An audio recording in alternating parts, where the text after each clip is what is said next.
ज्ञानेश कुमार को अदालत में घसीटने की तैयारी में है ममता दीदी और बकायदा दावा यह कि बेईमानी के सबूत वो कोर्ट में दिखाने जा रही है। एक बार फिर से खलबली मच गई है दोस्तों। बंगाल की शेरनी एक बार फिर से दहाड़ी है। ज्ञानेश कुमार को अदालत में घसीटने की ममता बनर्जी की खुली चुनौती के पीछे की कहानी क्या है? रिजल्ट के खिलाफ काला कोट पहन के खुद क्या एक बार फिर से कोर्ट में खड़ी होने जा रही है? ऑनलाइन ऐलान पर अब घमासान शुरू हुआ है। 21 दिन के बाद भवानीपुर का चुनाव नतीजा मानने को ममता दीदी अभी भी तैयार नहीं है। कहा कि जबरन हराई गई। भवानीपुर चुनाव नतीजों के खिलाफ कोर्ट में जंग लड़ने का ऐलान किया है। यह खबर आपकी स्क्रीन पर। तो क्या ज्ञानेश कुमार किसी संकट में फंसने वाले हैं या फिर न्यायपालिका वही अपना जैसे ठर्रा रहा है, उसी ढर्रे पर चलते हुए दीदी वापस बेरंग लौट आती जाएंगी? भवानीपुर सीट पर मिली हार ने 3 हफ्ते के बाद टीएमसी प्रमुख ममता बनर्जी ने जो दावा किया है, वो दावा एक बहुत बड़ा संकेत दे रहा है। नतीजे मानने तक बात नहीं है, दावे ये कि उनके हाथ में सबूत लगे हैं। अब ये सबूत क्या है? सियासी दंगल को देश की अदालत में खींचने का फैसला ममता बनर्जी ने यूं नहीं लिया है। पश्चिम बंगाल विधानसभा चुनाव के नतीजे करीब 21 दिन बीत चुके हैं। राज्य में नई सरकार का गठन हो गया, लेकिन भवानीपुर सीट को लेकर चुनावी हार जो मुद्दा है वो एक बार फिर से क्यों बाहर आया? टीएमसी की सुप्रीमो फायरब्रांड नेता ममता बनर्जी 3 हफ्ते के बाद इस गढ़ में अपनी शिकस्त को स्वीकार करने के मूड में क्यों नहीं है? हर किसी के जहन में यही सवाल है।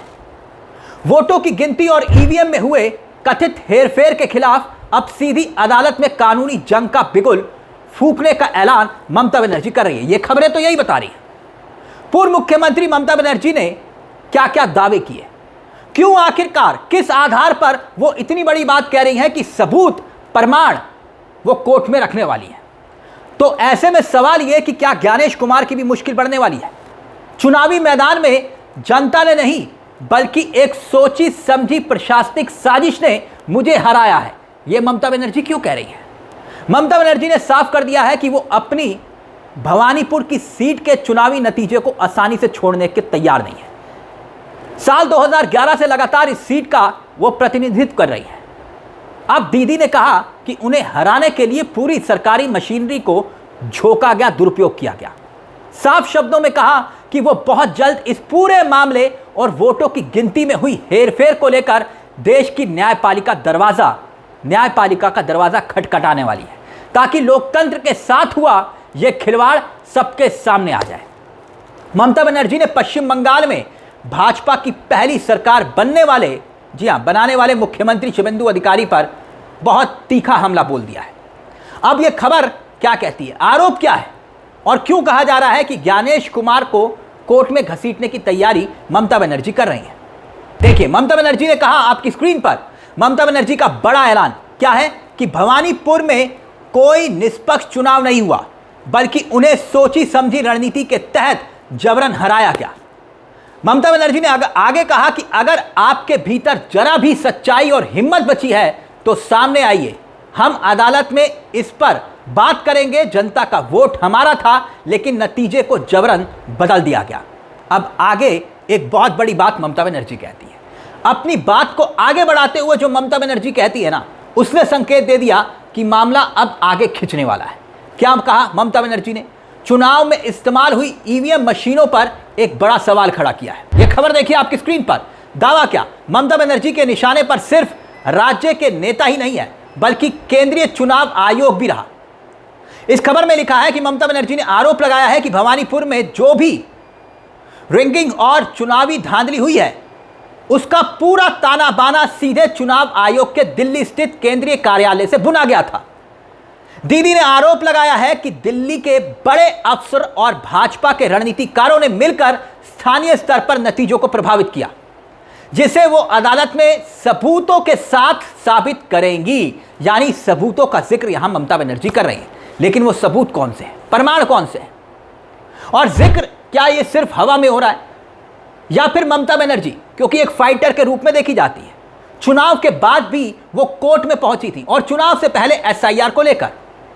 क्योंकि वो कह रही हैं, देखिए खबर आपके सामने, कि वोटों की गिनती के दिन का जिक्र करते हुए टीएमसी प्रमुख ममता बनर्जी ने कहा, यह खबर आपकी स्क्रीन पर, कि उनके पोलिंग और काउंटिंग एजेंट्स के साथ मतगणना केंद्रों के भीतर बेहद बुरा बर्ताव किया गया। ममता बनर्जी ने यह तक दावा कर दिया कि टीएमसी के कई एजेंट्स को काउंटिंग रूम में बैठने तक नहीं दिया गया और उन्हें जबरन बाहर निकाल दिया गया। ममता बनर्जी के मुताबिक जब उनके अपने लोग वहां पे मौजूद ही नहीं थे, तब बंद कमरों में वोटों के आंकड़ों के साथ जमकर खिलवाड़ किया गया। अब ममता बनर्जी क्या यूं ही दावा कर रही हैं? क्योंकि उन्होंने सीसीटीवी जारी करने तक की चुनौती दे रखी है और इन्हीं आरोपों को वो फिर से दोहरा रही है कि वर्दी में भाजपा कार्यकर्ताओं के होने का सनसनीखेज आरोप तक। वर्दी में, सोचिए जरा, देखिए आपकी स्क्रीन पर, ममता बनर्जी ने सुरक्षा व्यवस्था पर भी गंभीर उंगली उठाई है। उन्होंने फेसबुक लाइव में कहा है कि चुनाव और काउंटिंग के दौरान जो लोग सीआरपीएफ की वर्दी पहनकर सुरक्षा का जिम्मा संभाल रहे थे, उनमें से कई लोग असल में सुरक्षा कर्मी ही नहीं थे।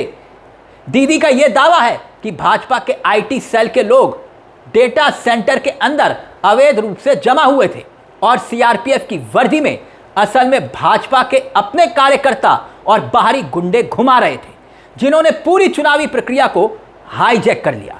यानी ममता बनर्जी कह रही हैं कि ये जो वर्दी में आपको दिखाई दे रहे थे, ये सुरक्षाकर्मी नहीं थे, ये बीजेपी के एजेंट थे। बीजेपी ने इन्हें वहां पर तैनात किया था। दिल्ली को लेकर यह ऐलान किया है। दीदी के ऐलान से साबित क्या होता है?